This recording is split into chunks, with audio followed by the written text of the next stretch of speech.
Ignition sequence start. 6, 5, 4, 3, 2, 1, 0. All engine running. Liftoff. We have a liftoff. Obruta Space Solutions is a Canadian company specializing in space robotics and technologies. Their mission revolves around enabling satellite servicing and addressing the challenges of space debris removal. My guest on this edition of the Ex Terra Podcast is Kevin Stadnyk, co-founder and CEO of Obruta. Kevin, welcome to the program. Thanks for having me, Tom. It's my pleasure. Let's start off with kind of I won't call it a low Earth orbit view, but a 30,000-foot view of Obruta Space Solutions.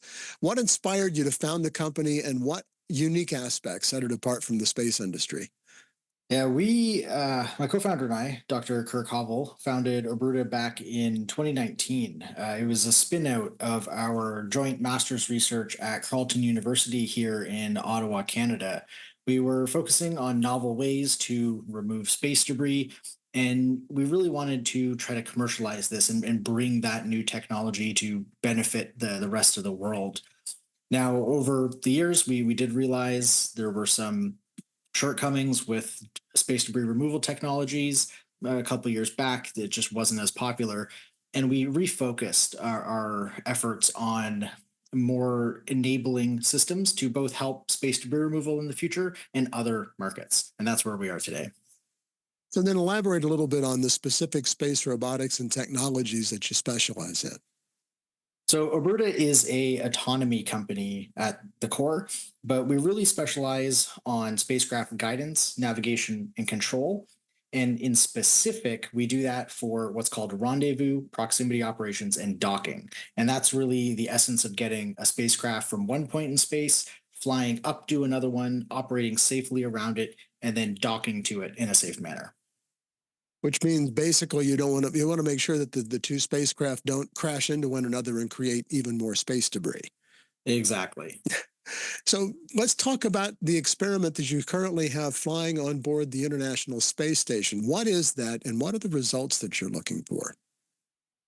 Yeah, so we have been working quite hard alongside our partner GeoJump Inc., and we were awarded a national lab, ISS National Lab project just last year to have an opportunity to fly some of our autonomous rendezvous, proximity operations, and docking software on the International Space Station using the Astrobeam platforms.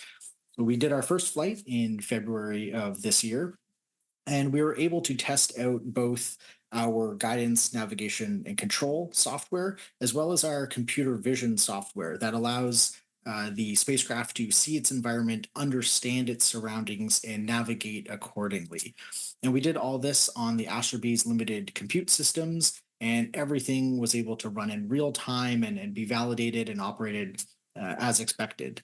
We also successfully flew a few trajectories, both for the client spacecraft, that's the spacecraft that might receive services in space, and also the servicer spacecraft, that's the one doing the in-space servicing. And we were doing all of that with our custom-built software, collecting imagery, and gearing up for more complex missions on a few tests that we still have upcoming.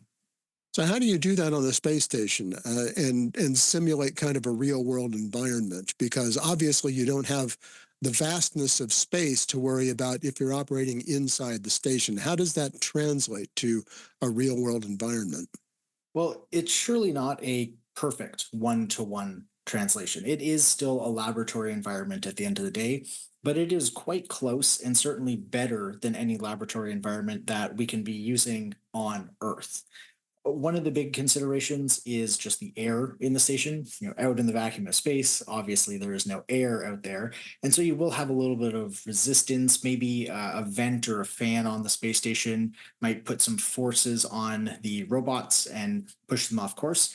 But for us, that actually demonstrated that our controller, our control system, was able to accommodate for all these different perturbations and still meet its objectives. So that was great.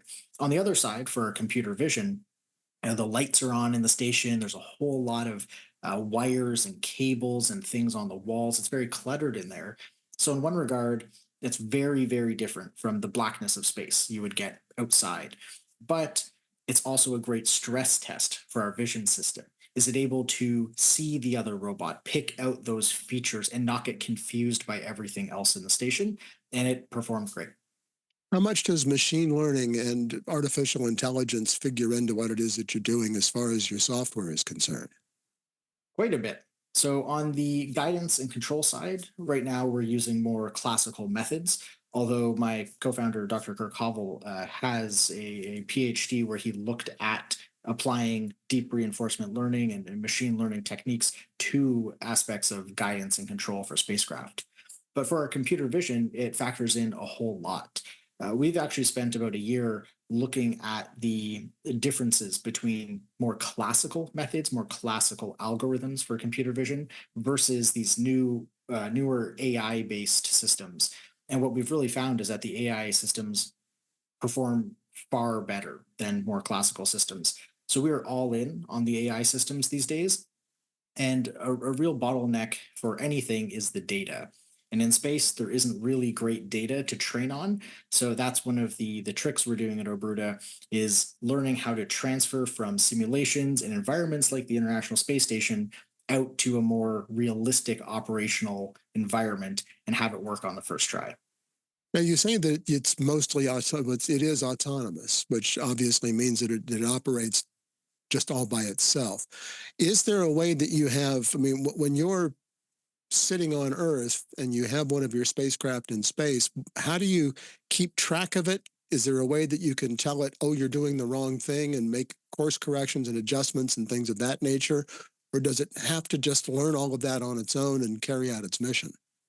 Oh, certainly there will be humans in the loop for the initial and foreseeable future in some capacity. Similar to self driving cars, the end goal is reaching full autonomy, but we know that it's not realistic to start this whole technology by being fully autonomous. It just won't be safe enough. It won't be reliable enough. So we have built in safeguards like that into our current software, and we will continue to have those safeguards in and remove them as it proves itself to be reliable enough as it continues to be used. An example of those can be on a orbital trajectory. You can set, say, a waypoint, points on that orbit that are stable and the spacecraft can stop at. That would allow any controllers on the ground to look over the data, make sure everything checks out on their end, and then that would give them the nice green button to proceed or the red button to stop and maybe abort the mission, reassess. And that's just one of the ways that we're currently approaching this semi-autonomous system on our way to achieving full autonomy. Now, you're not really developing spacecraft. You're not building hardware. You're building software. Is that a correct assumption? Yeah, that is correct. Currently, we are developing the software. We don't provide in space services. We are not looking to build in space servicing satellites. But what we do provide is both the software as well as a hardware assembly of all of the necessary sensors and computers and the other things that might be used to give a satellite that spatial awareness and guidance and control autonomy. You can think of us as providing just another spacecraft subsystem, just like you could purchase a propulsion system or the solar panels or batteries for a spacecraft, purchasing a RPOD subsystem to integrate into it for when you go do satellite servicing or any sort of docking missions. That's where we come in. Then who are your primary customers? Have you, and I don't want you to give away any company secrets, obviously, but have you identified companies who will be good customers for the kind of software that you're developing? Are you working with anybody in specific that you can talk about? Or are you just basically laying the groundwork right now and then go out and do your marketing down the road? Certainly, right now we do have quite a bit of interest spanning many different verticals of the in space servicing economy. At the moment, any in space service that requires operating in proximity with another spacecraft or debris object, or even docking with it, grappling it to provide that service, that's where we're coming in. We're helping those companies speed up their development and get to the commercial market faster with a safe and reliable product. So those kind of companies are coming in the form of satellite refueling, where they want to Mhm. dock their spacecraft to transfer that fuel. We get them to that dock state, then they are able to send that fuel across to their customer. The same is true for space debris removal, to get up to an object and capture it, or even reusable logistics vehicles. You may have seen OTV companies, orbital transfer vehicles that are Right. able to take a satellite out for the last mile of transportation and then deploy it out into its proper orbit. We can help those spacecraft be reusable so they can go pick up new customers and continue to use that spacecraft, so on and so on. Coming up the pipeline in the far future, we're going to see things like reusable manufacturing, just bringing raw material up into space and dropping them off at persistent platforms. And once we have private space stations, there's also a lot of companies out there who are interested in making their own cargo or crew capsules that need to be able to dock safely with those space stations. So the list will go on and on. Really, any time you have two objects interacting in orbit, any company doing that kind of operation, that's where they're going to look to us. I suppose the real world example of that right now is the SpaceX Dragon capsule, which autonomously docks with the space station. And back in the day when the astronauts all wanted to be pilots and they wanted to fly their spacecraft, and now they kind of sit and say, okay, and they put it on auto and off it goes and docks up to the space station, and they're along for the ride. So that's kind of where you're going with that. It certainly is. And the SpaceX is a great example of this sort of intern step of this autonomous docking capability. We've been going to the space station and doing these kind of dockings for 20 plus years now. But every single time we're going there in the same manner, flying the same trajectories, they're always made with a human astronaut in mind. And the fact of the matter is that humans can only do such complex maneuvers in space. When you have a robotic system, it's able to do more, say, risky maneuvers, but when it's done through the robotic system, it can be much more reliable and safe in the long run than if a human were to try to attempt the same kind of maneuver. So what that will lead to in the future is potentially more optimal trajectories. You can save more fuel. You can get to a point in orbit in a more efficient way. And you won't have to have teams of people on the ground operating every single one of these, monitoring all of these. You'll know that the autonomy system is reliable and safe enough to get you there, and it will be scalable to meet every single one of these service verticals within the in-space economy. Let's talk a little bit about the other folks that are working with you. Who's on your team? So right now, it's myself, my co-founder, Dr. Kirk Hovell, and we have a group of various guidance and control engineers and computer vision engineers. We're currently a team of 5, and we're looking to grow in the near future as well. Now, Orbuta emphasizes RPOD. What is that, and how do you implement it? Yeah, rendezvous, proximity operations, and docking, or just RPOD for short, RPOD, is the mission operations sequence of getting from a point in space up to another object and docking with it. So the rendezvous are these far, far trajectories when you're maybe on the other side of the planet or in deep space, and you need to change your orbits. You need to change your inclinations and altitudes. You're going to do these long, far drawn out maneuvers. Then, once you get a little closer to your objects, you start seeing it's called close range rendezvous. You want to pick out that maybe satellite, space station, piece of space debris. It might look like just another star on the background of stars in the sky. You need to be able to pick out the specific one you want and align to it as you approach it from a fairly far distance. So we're talking thousands or even tens of thousands of kilometers away. Once you get close enough, it's called proximity operations. That's when you're within the vicinity of the satellite, ranging from several hundreds of meters up to tens of meters. And you need to be able to operate in such a way that you don't accidentally bump into each other. Maybe you're doing an inspection maneuver. You want to orbit it and see all the sides of it, just like they do around the International Space Station today, to check for any damage or debris. And then finally, the docking is when you go in for that final approach and connect using whatever docking interface your spacecraft is equipped with. My guest is Kevin Stadnyk, co-founder and CEO of Obruta on the Ex Terra Podcast. Take a moment right now to click subscribe to be sure you don't miss any of our podcasts, or if you're watching on YouTube, any of the videos from Ex Terra, the Journal of Space Commerce.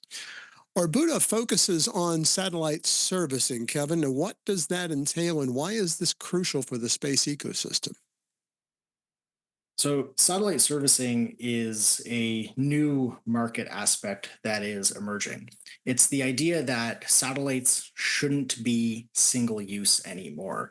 Right now, if your satellite runs out of fuel on orbit, or maybe there's an electrical failure, your solar panel doesn't deploy, or even your satellite gets deployed into the wrong orbit off the launch vehicle because there's a problem, there's no real recovery for these kinds of faults and failures. Now, on Earth, we have systems to fix these. If your car breaks down on the side of the highway, you can call for roadside assistance to come Sure. get a tow or maybe boost your battery. If you have a mechanical problem, will you take it to the repair shop? We want these same kind of services in space so that satellites can last longer. We can repair components, we can upgrade components, and we can refuel them when they need that fuel. We have all of this technology developed. It's all within the realm of possibility. We're not doing anything that's breaking the laws of physics here. The economy has to grow, and the scale has to be there. And the economics are starting to close. So it's making more sense in today's much more commercialized space environment. You're a fairly young man. You're the CEO of a startup company in the space industry. Um, Talk a little bit about being a startup company in the space industry and the kinds of challenges that you've come across as far as getting funding, getting backing, developing your product, and those kinds of things that are indicative of any business, and if there are anything specific about being in the space industry that makes it particularly challenging. Certainly, you are right. I am, I would say, on the younger side of the average age of the space industry here. We did spin out of this graduate lab at university. Mhm. We have a deep technical background and understanding. Everyone at the company does. And the last 2 years have been a real learning event for me on the business side of things. And one of the things we've really tried to do at Alberta is bring in as many resources and advisors to support that business side and really accelerate us as much as possible. And I have done a lot of reading on the topic, a lot of programs and lessons, gaining that knowledge as fast as I can and as well as I can to get up to speed with what it means to be operating a business effectively. And one of the things I've found specific to the space industry is that while general, maybe more software based startup advice certainly applies, the space economy has just longer time horizons. You're going to be spending 7, 10 years developing your technology. You aren't getting to the commercial market in a matter of months with your app and your MVP. So you certainly have to take that into factor. The same thing for investments. You are going to be developing this company for a very long time, and you have to factor that in to who you want on your team. Are these investors truly understanding your problem? Do they understand the space economy, the markets, the time horizons? Because you're going to be working with them for the next decade or more. And it's really important to factor those into every decision you make and understand the market, where it's going, and what these changes are like that are ongoing right now. Because we're in arguably the second golden age of the space economy right now, with commercialization really taking off. Anyone can get into the industry. Almost anyone can be putting a satellite into space. It's just that cheap now. And you really need to be looking at what trends are upcoming and where they're going over the next, say, decade, because that's how long it takes for some of this technology to be developed, proven, and then commercially operate. But then how do you attract an investor? Because investors want a quick return on their money. A lot of them don't have the patience to wait 7 to 10 years to see a return on investment. Have you found it to be challenging to get the money people to look at you and say, yes, we think you're worth a long-term investment? And have you been turned down by some people because they say we can't get a return within 4 or 5 years? Well, certainly, not everyone looking to invest in the space economy and space companies has the same view on what they're looking to get out of it. We're fortunate to have a group of wonderful investors on our team who really understand our vision and where we're going with this company and this technology. And we're very happy with who we have on our team, and we're looking to bring more people on like them, like-minded folks. Now, that said, you have to have good business fundamentals at the end of the day. If you are trying to get into the space industry and operate a business that won't make revenue for a decade to until you get your product to market, you're going to have a hard time. You need to have things in the short term, small services or components that maybe you could be monetizing and generating revenue from.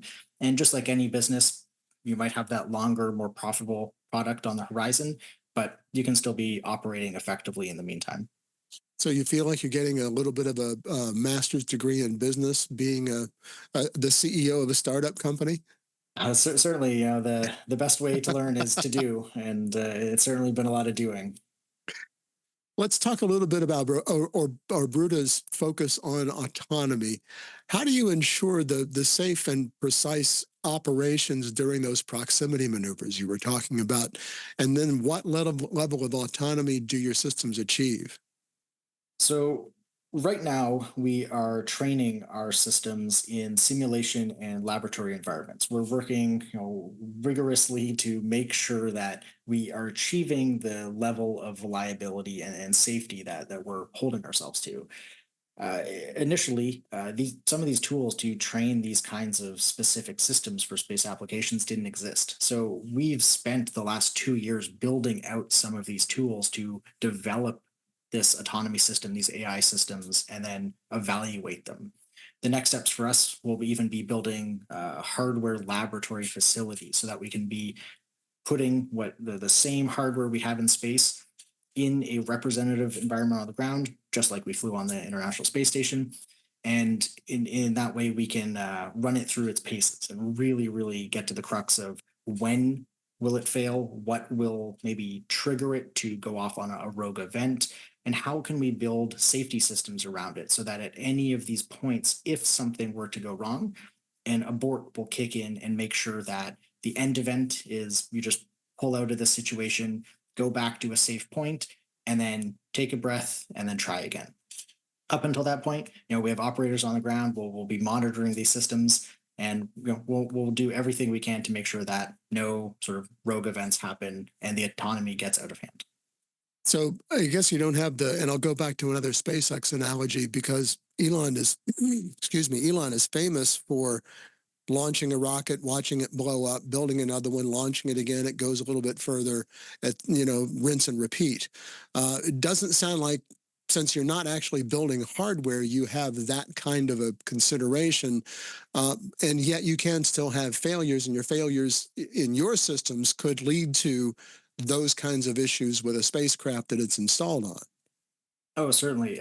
We do have that kind of approach. You can move fast, you can break things, but at the end of the day, you don't want to be breaking anything that's operational on orbit with those kinds of consequences. So we're doing that all in simulation and within these constrained laboratory environments right now.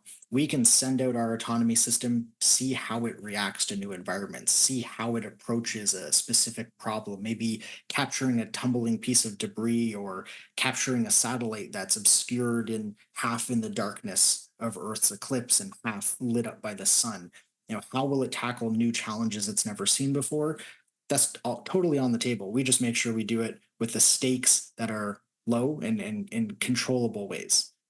Do you have a timeline? You're on the International Space Station now in a controlled environment. Do you have a timeline for an actual operation in orbit?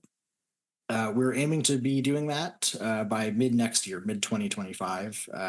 Timelines, may extend a little bit. We'll see how the next year plays out with our testing on the ground, and we'll adjust as accordingly. But we're hoping that by the end of 2025, we'll be operating on orbit. Nothing in the space business ever gets delayed. We know that. Okay. Well, Kevin, it's been great talking to you. We have a final question that we ask of all of our guests, and that's to look out, if you might, over the next 10 to 15 years in space commerce and Obruta's role in that. And tell me what you see. Well, that's really at the crux of why we're building this. We see our pod as a fundamental capability within the space economy. Virtually every single aspect, whether it's fuel sales or logistics or even the safety of monitoring the environment, all requires our pod. And we want to approach this from a way where we're not trying to monopolize this technology. It's not that we own it and no one else can get into the market. We want to open up this technology so all of these different services can flourish. So I would be ecstatic if hundreds of companies can be using our technology to be doing thousands of dockings a day in 10 to 15 years. Right now, we go to the space station a couple dozen times a year. We're sending up resupply missions, crew missions. You're getting double-digit dockings in space a year. In 5-10 years, I want to be seeing that 100x. So we're getting a bustling space economy up there, many different services. And if they're all being powered by a Obruta system, that'd be a great day. And let's talk a little bit specifically about the debris mitigation in that time frame, because obviously there's a lot of stuff going up there. Excuse me. There's a lot of stuff going up there right now. How much of your business model is focused on the debris mitigation part of it, looking out over that 10 to 15 year time frame? It's something that we're certainly very passionate about.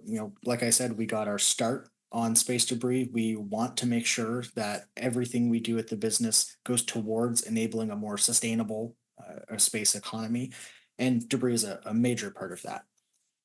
One of the technologies we're developing for is the ability to dock with unknown, unprepared objects. Not just a system like what you find on the International Space Station with what's called the NASA docking system, where it's a very controlled environment, known parameters of how we would be doing that. And we hope that these developments and this technology can be used by other space debris removal companies who are doing dedicated debris removal missions, and we can help them get to that point faster. So at the end of the day, we're not building any sort of robotic arms to go out there and grab the debris or maybe a big net to capture it. We're just helping those companies get to that endpoint so that they can secure the debris. And hopefully in that way, we can empower 10, 20 companies out there to be removing all this debris. And that will be much more impactful than if we were to just do it alone. Kevin, it's been great talking to you. Thanks so much for joining me on the Ex Terra Podcast. Thank you for having me. Kevin Stadnyk is co-founder and CEO of Obruta. That's going to do it for this edition of the Ex Terra Podcast. You can subscribe to the audio version of the podcast on Spotify, Apple Podcasts, Google Podcasts, Audible, and many other popular podcasting platforms. Be sure to click subscribe so you don't miss any of our podcasts or any of our other videos. You can get daily updates on space commerce by subscribing to the Journal of Space Commerce on Substack at www.exterrajsc.com. And one thing more, be sure to connect with us on LinkedIn and follow us on X at ExTerraJSC. Until next time, I'm Tom Patton. Thanks for joining us. I wanna go faster, faster. Hands in the air, we're gonna crash. Searching for the answers like Galileo through his looking glass. Thirst for reason. A dreamer's eyes we gaze into a sense of purpose known by few. Like finding water on